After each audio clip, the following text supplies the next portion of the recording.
Sustainability and global warming are buzzwords heard frequently these days, and they've been around for decades. Yet, our transition to a sustainable way of living is very slow, and climate scientists fear that we don't have much time to act if we're to survive on this planet.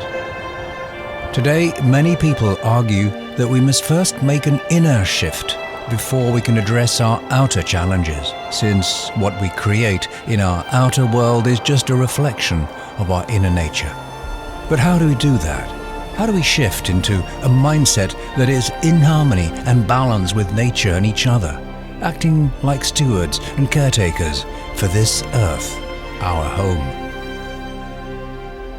To empower this shift is the vision and life work of renowned American ecology professor, Tai Chi master and environmental pioneer, John P. Milton. In Creston, Colorado, at over 8,000 feet elevation, John shares his experience in pristine wilderness, held sacred since ancient times.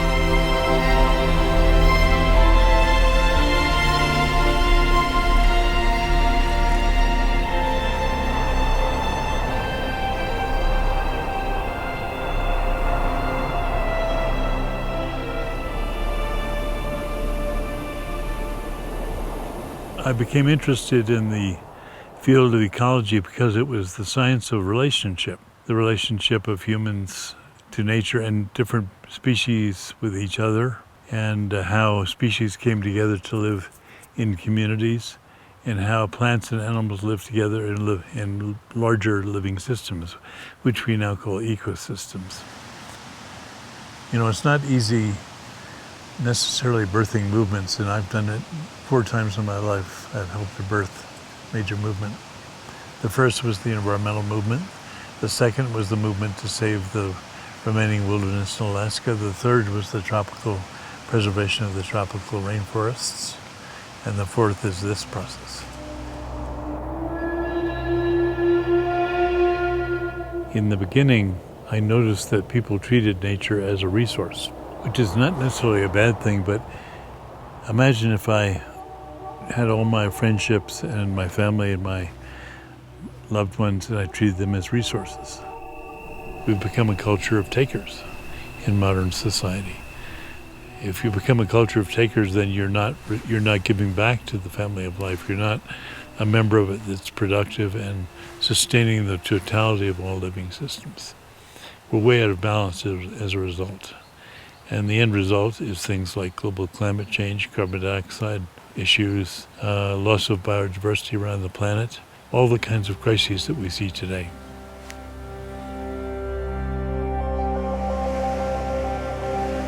Index fingers, thumbs, and then gather from the northeast, bring up central channel, and ground with your left hand. Can you tell me more about the history of this form, the Tai Chi for liberation of an inner form? Chung Sung Fung was said to be the founder of virtually all the forms, although there's some controversy about one of the forms called the Shen style. But this is said to be the original form that was kept secret for a very long time at Wudang. And then more recently it was recovered, and a few of us have been trying to bring it back and bring it back into the West so that the original spiritual source form of Tai Chi can be brought alive again.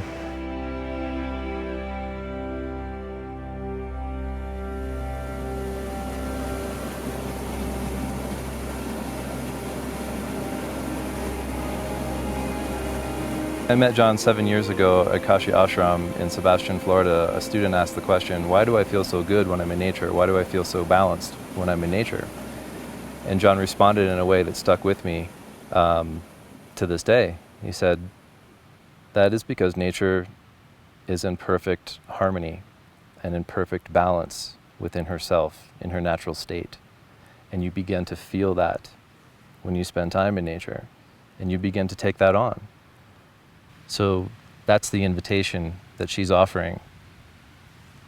And she's inviting you to bring that into yourself.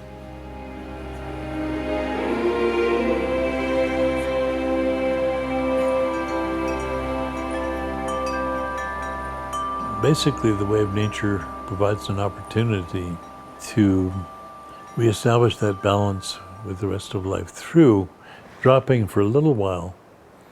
You're being part of a culture, being part of a city, a town, and just letting go of all those accoutrements of culture, and for a short while, in our case a few days or a week or perhaps possibly a month if you want to go very deep, you take a deep immersion into being in nature, wild nature, natural nature, and open yourself up to receiving the wisdom and the insights that come from the simplicity of being in the womb of the rest of life.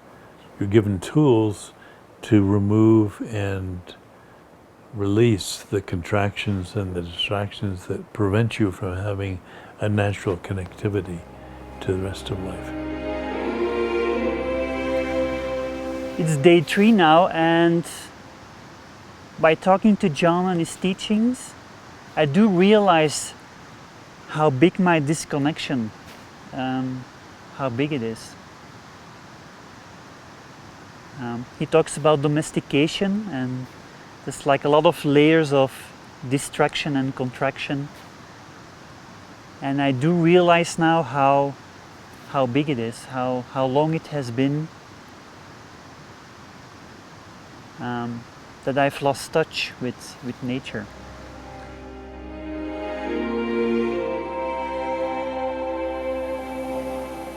Things that became apparent early on is that this disconnection from nature that we have doesn't have to be like that. We can go back to the same practices that our traditional ancestors had to come back into harmony and balance with the rest of life, using some of their approaches.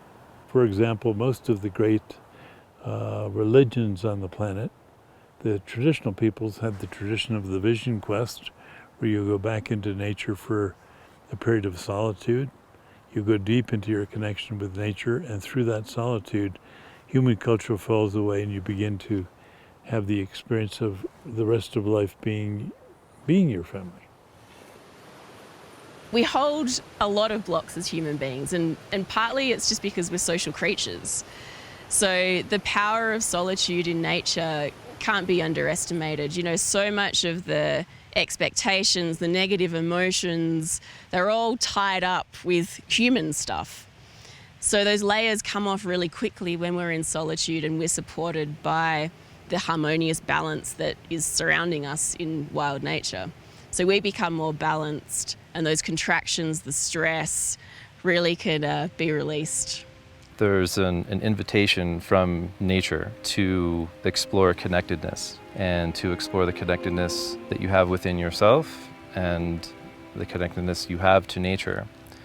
And ultimately the walls of separation that seem to naturally get constructed in society start to break down.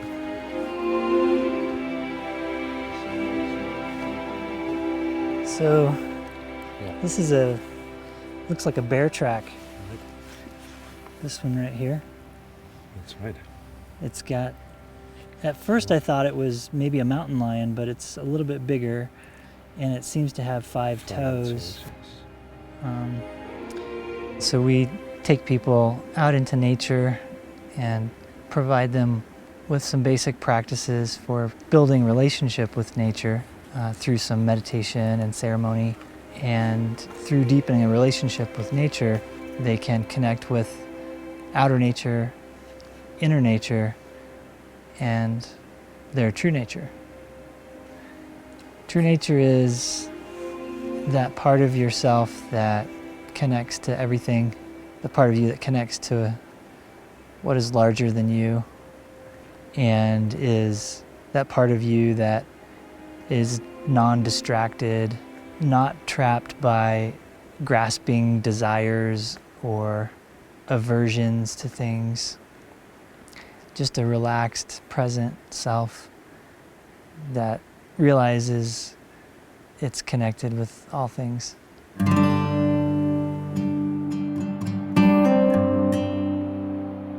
Yeah, I think we have a thunderstorm, maybe some lightning later. definitely some rain.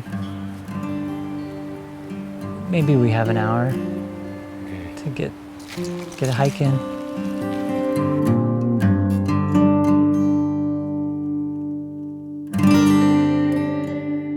What's happening in nature is that the body connects to earth, and if the body and the breathing connects, then it activates contact quality.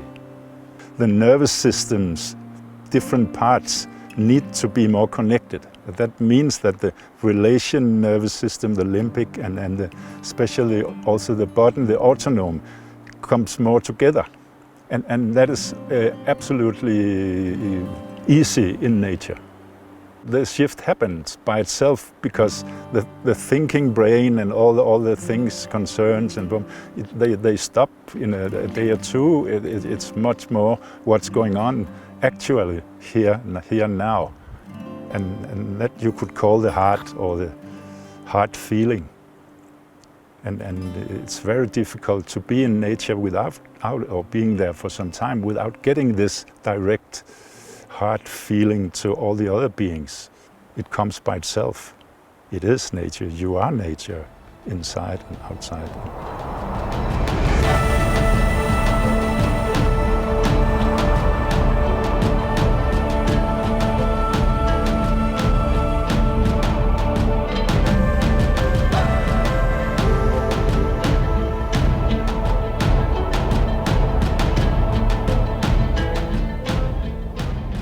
So this is my last day of the Sacred Passage.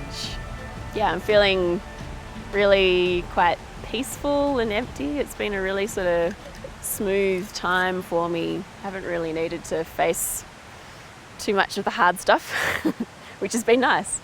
Yes, like in Way of Nature, we talk about 3 different kinds of nature: inner nature, outer nature, and true nature.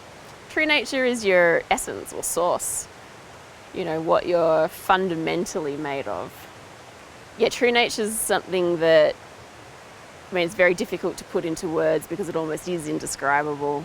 It's something which, as you go through the process of shedding the layers, that you come to experience and become aware of. That's source. And that's the same thing that binds, that's where the interconnectedness, the commonality between you and the rest of nature really lies. So it's not just your true nature, it's everything's true nature. What I've learned over many years of doing this is that somehow in this deeper place where I keep saying your natural intelligence merges with some natural consciousness that's much deeper. Science, since Carl Jung has posed that there is such a collective consciousness, and scientists, cognitive scientists, are beginning to explore this and take it more seriously. It's still early days. I'm not sure as a scientist what I would say about that, but having experienced it, I'm totally sure that we're all connected. And as you relax and let go of all these concerns when you're out in nature and you're just being with nature and opening to nature, you find you just let go and you automatically connect.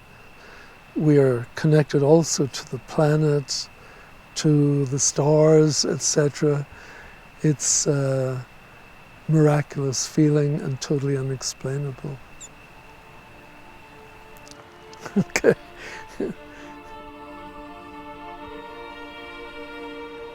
One of the things that is really remarkable about the Way of Nature is that we've really refined, with support of nature, outer nature, the means to return to that very clear, open, spacious nature of awareness that is at the foundation of ourself, as a kind of basic common ground. And I have a lot of faith that what we've been pioneering here is an intercultural, interfaith approach to accessing Source will eventually become a a very powerful support for this rebirth of a much more integrated and ecologically harmonious way of life, and also a way of life that honors the journey back into a more liberated and enlightened way of being.